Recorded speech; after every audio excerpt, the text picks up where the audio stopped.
आपको आज बताने वाली हूँ सरकारी जॉब्स यानी कि ग्रामीण बैंक 2025 में एक बम्पर वैकेंसी आई है। तो उसको जानने के लिए मेरी वीडियो को लास्ट तक देखिएगा। मैं आपको सारी चीजें डिटेल में बताऊंगी, selection pattern, exam pattern, age criteria, salary, post, सारी इन्फॉर्मेशन, ये सब ये आप कब अप्लाई करेंगे, उसकी डेट्स क्या है, सारी चीजें। तो सबसे पहले हम बात करते हैं इसका जो ऑफिशियल नोटिफिकेशन रिलीज होगा वो होगा जून जुलाई 2025 में, और आप अप्लाई भी उसी टाइम कर पाएंगे।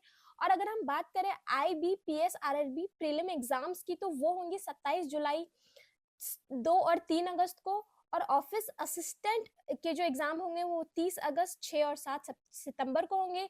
ऑफिसर स्केल 2 और 3 के लिए अभी तक जानकारी नहीं दी गई है। अगर हम बताएं IBPS RRB मेन एग्जाम्स की डेट, तो वो ऑफिसर स्केल 1 की IBPS RRB main exam date की 2025 में, तो ऑफिसर स्केल 1 की है 13 सितंबर को, और ऑफिसर असिस्टेंट की होने वाली है 9 नवंबर को, और ऑफिसर स्केल 1 और 2 की 1 और 2 की होने वाली है 13 सितंबर 2025 को। तो ये तो हो गई कि कब पेपर होने वाले हैं। आगे मैं आपको वैकेंसी डिटेल्स के बारे में बताती हूँ, यानी कि कितने पद हैं। अगर हम बात करते हैं ऑफिस असिस्टेंट यानी मल्टीपर्पज, इसमें चाहे तो मतलब इसमें ज्यादातर लोग अप्लाई कर लेते हैं और उनका हो भी जाता है। तो इसमें 5800 पोस्ट है। अगर मैं बात करूँ ऑफिसर स्केल 1 की, तो उसमें 3583। ऑफिसर स्केल 2 यानी कि एग्रीकल्चर ऑफिसर जो होते हैं उसमें 70 पोस्ट है। ऑफिसर स्केल मार्केटिंग ऑफिसर के 11। ऑफिसर स्केल 2 यानी कि जिसको ट्रेजरी मैनेजर बोला जाता है उसमें 21 पोस्ट है। मैं सारी जानकारी ऑफिसर स्केल 2 लॉ की, उसमें 30 पोस्ट है। ऑफिसर स्केल CA की उसमें 60 पोस्ट है। ऑफिसर स्केल IT की 104। Officer scale general banking officer की 501। ऑफिसर स्केल 3 की 133, यानी कि यहाँ पे टोटल पोस्ट है वो 1313 है। चलिए अब हम बात करते हैं एलिजिबिलिटी क्राइटेरिया की, यानी कि अगर हम बात करें क्वालिफिकेशन एज लिमिट की, तो अगर हम एज लिमिट की बात करें तो फॉर ऑफिसर स्केल 3 की कैंडिडेट जो है वो 21 साल से बड़े होने चाहिए, यानी कि 21 से 40 तक का उनका ये एज रहे उनका ये। अगर हम बात करें ऑफिसर स्केल 3 के कैंडिडेट्स की, तो उनकी उम्र 21 से 40 साल तक है। ऑफिसर स्केल 2 की 21 से 32 साल तक है। और ऑफिसर स्केल 1 की ऑफिसर स्केल 1 की अगर हम उम्र की बात करें तो वो 18 साल से 30 साल तक है। ऑफिसर असिस्टेंट मल्टीपर्पज उसकी 18 साल से लेकर 30 साल तक यहाँ पे उम्र दी गई है। और अगर चलिए अब हम बात करते हैं कि क्राइटेरिया क्या होने वाला है, मतलब कौन से लोग इन सब पोस्ट के लिए अप्लाई कर सकते हैं। अगर आप ऑफिस असिस्टेंट मल्टीपर्पज के लिए अप्लाई करना चाहते हैं तो आपके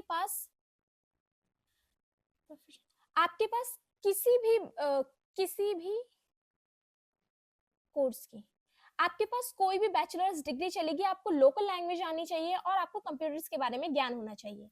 हम ऑफिसर स्केल 1 यानी कि असिस्टेंट मैनेजर की बात करें तो उसके बाद भी किसी भी रिकॉग्नाइज्ड यूनिवर्सिटी से उसके पास किसी न किसी कोई ना कोई उसके पास बैचलर डिग्री होनी चाहिए, और उसके बाद उसको इंफॉर्मेशन टेक्नोलॉजी मैनेजमेंट इन सब के बारे में अच्छा ज्ञान होना चाहिए, उसको लोकल लैंग्वेज आनी चाहिए और उसको भी कंप्यूटर के बारे में पता होना चाहिए। हम ऑफिसर स्केल 2 की बात करें तो इसमें उसके पास डिग्री होनी चाहिए। 50% मार्क्स उसके अगर हम टोटल करें तो वो होना चाहिए, और उसको banking, finance, marketing, agriculture, horticulture, forestry या इनमें से किसी भी बारे में उसको ज्ञान होना जरूरी है।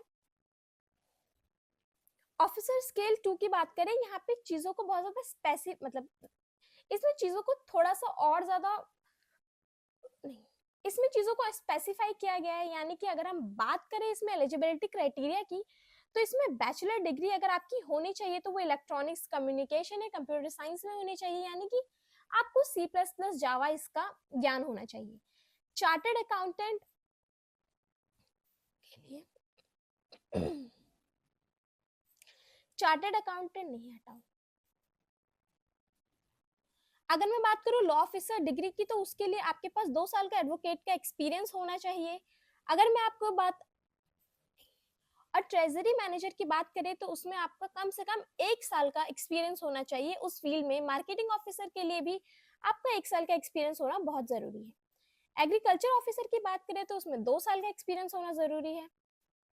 ऑफिसर स्केल 3 की बात करें तो आपके पास किसी ना किसी भी कोर्स आपके पास किसी की भी डिग्री होनी चाहिए, और उसमें भी 50% मार्क्स मिनिमम होने ही होने चाहिए। उसके बाद आपका डिप्लोमा होना चाहिए बैंकिंग, फाइनेंस, मार्केटिंग, एग्रीकल्चर या किसी भी चीज का। चलिए अब हम बात करते हैं एग्जाम पैटर्न की, यानी कि रीजनिंग आएगी, 50 मार्क्स की जिसमें 40 क्वेश्चन होंगे जो कि 30 मिनट का होगा। जनरल अवेयरनेस के भी 40 क्वेश्चन आएंगे जो 40 मार्क्स का होगा और वो 15 मिनट का होगा। न्यूमेरिकल एबिलिटी जिसमें 40 क्वेश्चन होंगे, 50 मार्क्स का होगा, आपको उसके लिए 30 मिनट का टाइम दिया जाएगा। इंग्लिश या Hindi language, computer knowledge, total marks जो है वो 200 मार्क्स का आपका पेपर होगा और वो 2 घंटे का होगा। चलिए अब हम बात करते हैं इसके सैलरी की। अगर हम IBPS RRB क्लर्क की बात करें तो उसकी सैलरी 15,000 से 20,000 के बीच रहेगी।